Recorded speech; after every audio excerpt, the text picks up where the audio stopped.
হ্যাঁ হবে হবে। এটা কি দুধ মানুষ খেতে পাচ্ছে না, দুধগুলো সব নষ্ট করে দিচ্ছে।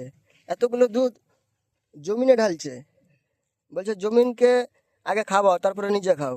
এই তো মালিকের কথা। সালা গরিব মানুষকে দিলে হতো না এতগুলো দুধ? জমিনকে খাওয়াচ্ছে, কি বলবেন, বলার কিছুই নাই। এত সুন্দর কাজ হচ্ছে তবুও ঘর মালিকের পছন্দ হচ্ছে না। খালি বলছে ঠিকাদার তুমি একটু জগাও। ঠিকাদার কত জগাবে? একটা ছাড়লে যদি পড়ে থাকবে, ঠিকাদারের পেটের ভাত হবে? হ্যাঁ, দেখেন তো পিলার গালা কত সুন্দরভাবে ঢালা করা হয়েছে। এত সুন্দর সুন্দর কাজ, তবুও মালিকের কাছে ভালো হতে পারলাম না। মালিককে কি দিলে, কি করে কাজ করলে মালিকের কাছে ভালো হবো? আপনারাই বলেন। হুম?